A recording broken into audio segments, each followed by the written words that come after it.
Som una plataforma ciutadana que té per objectiu fomentar la cultura de benvinguda. Promovem convivència entre persones desplaçades, persones sol·licitants d'asil o de protecció internacional i persones refugiades amb persones locals.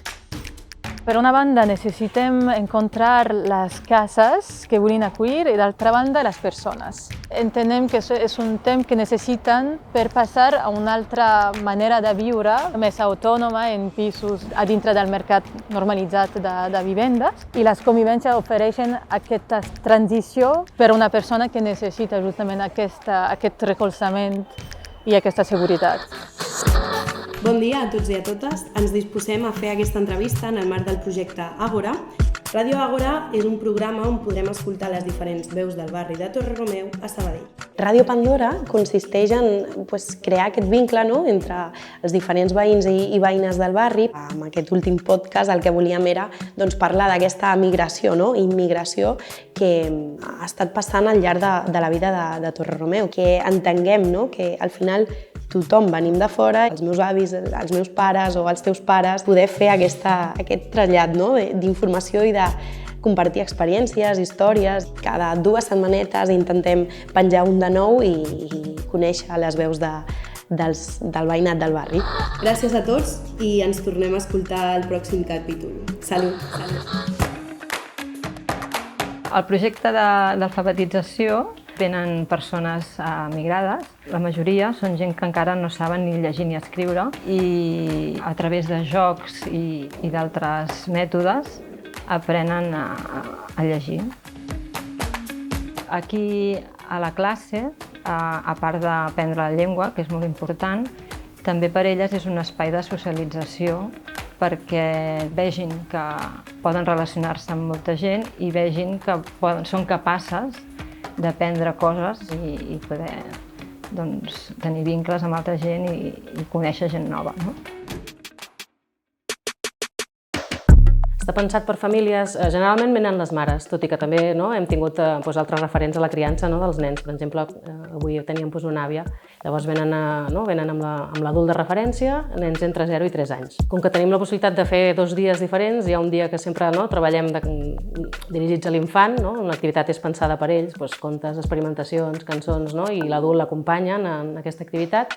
I llavors els dimarts fem activitat dirigida als adults, a les mares o als referents que vinguin. És una estona només per elles. Li diem espai respir perquè és un moment perquè elles puguin compartir i puguin tenir fer una mica de tribu, com el que ara està tan de moda dir. És que al final totes som mares, totes tenim les mateixes preocupacions, les mateixes inquietuds, totes estem criant i al final tant és d'on vinguem, que estem en el mateix vaixell.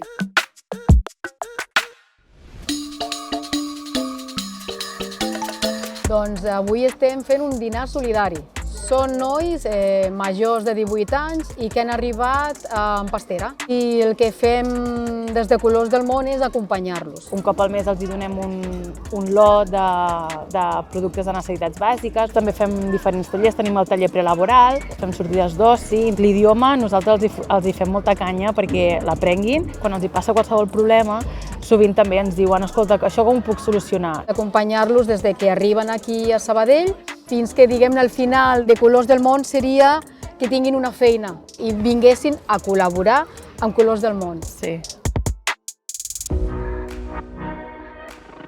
El programa Prop Teu és un curs destinat a agafar habilitats i coneixements sobre el treball a la llar, sobretot a la llar particular.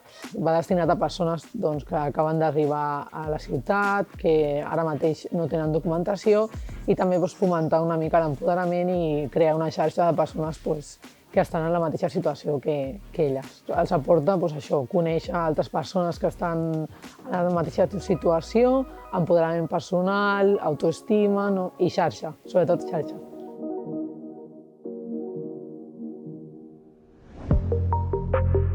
Nosotros somos una ONG fundada en el 2004 que promueve básicamente todo lo que son los derechos de las personas refugiadas y de las personas migradas.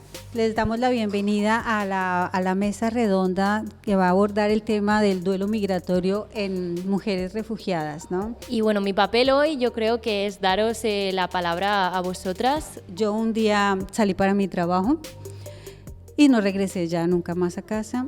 Ahí fue donde yo empecé a tener lo que se llama el duelo migratorio. Que he pasado mi duelo, sí, lo he pasado y lo sigo pasando, porque todavía no me siento preparada. Lo mejor de esta sesión es poder compartir un poco vuestras experiencias.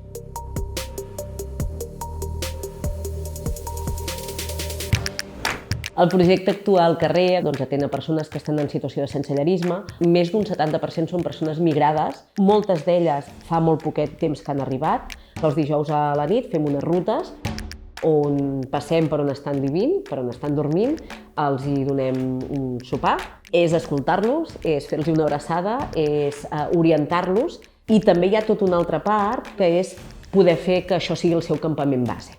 Guardar-los el passaport, si han de rebre notificacions d'alguna cosa que la puguin tenir aquí, ens deixen fer empadronaments socials a l'entitat, una mica acompanyar-los en tot aquest procés.